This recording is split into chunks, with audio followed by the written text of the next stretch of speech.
The night was cold, the air crisp with an eerie silence. Our college trip had been a dull affair, full of strict schedules and suffocating rules. Seeking adventure, a few of us decided to sneak out. The deserted streets of the town were lifeless, save for the occasional street lamp flickering erratically.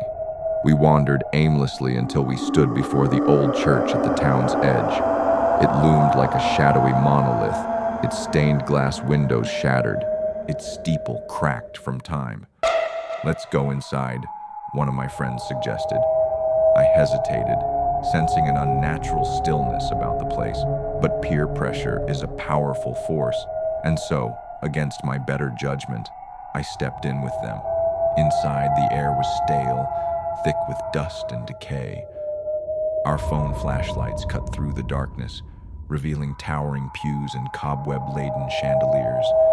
Something rustled above. A colony of bats erupted from the rafters, their wings beating against the silence. We flinched, but laughed it off. Just bats. Nothing more. Then, the doors slammed shut behind us. We spun around, expecting to see a prankster. The doors stood sealed, unmoving. My chest tightened. A sharp whisper echoed through the hall. It wasn't one of us. I felt a sudden tug at my ankle. My heart lurched. I shone my light down. Just an old rope. My friends laughed, mocking my fear. I forced a chuckle, but my hands trembled. Then, the church's dusty chandeliers flickered to life. Yellowish light bathed the altar, casting elongated shadows that seemed to twist and move. A soft humming filled the air, melodic yet hollow, like a chorus of voices buried under centuries of dust. We turned to run. The doors wouldn't budge. Something breathed behind me. I whipped around. A figure in a tattered nun's habit stood at the altar, head bowed, hands clasped in eerie devotion. She lifted her face.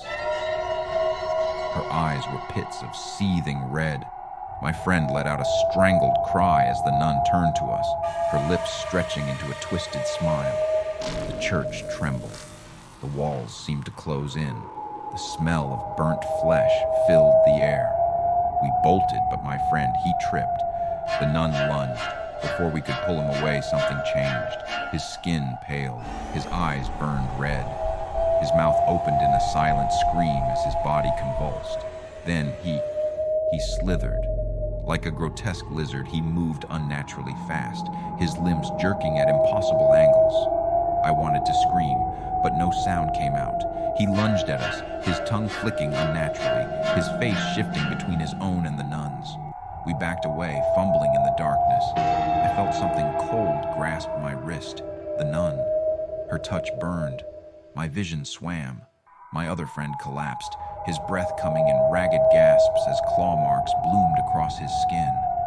I fought against her grip, my hand brushing against the bracelet my grandmother had given me, an iron bangle, blessed from a temple. The moment it touched her skin, she recoiled, shrieking like a dying beast. Her form flickered, turning from flesh to smoke and back. I didn't think, I acted. I grabbed the iron bangle and pressed it against her forehead. A blood-curdling wail filled the church. The walls cracked, the pews toppled. The very air seemed to tremble with her rage. She writhed, her body disintegrating into plumes of shadow, merging with my friend's form. He let out an unearthly cry before collapsing, unconscious. Then, silence. The lights flickered off. The doors creaked open on their own. We didn't question our luck. We ran, dragging our friend's limp body with us. By the time we reached the safety of our hotel, dawn was breaking. My friends stirred awake, their memories wiped clean. They laughed, wondering why their bodies ached, oblivious to the nightmare we had just escaped. But I remembered. I would always remember. Because as we boarded our bus to leave town, I turned for one last look at the old church, and there was nothing there. Just an empty field. But standing at its edge was the priest we had seen in town, watching me with knowing eyes. He smiled, lifted a hand, and sprinkled something into the wind. Then, just before I turned away, I saw it. A pair of glowing red eyes shadow he cast. We had never escaped. We had been allowed to leave.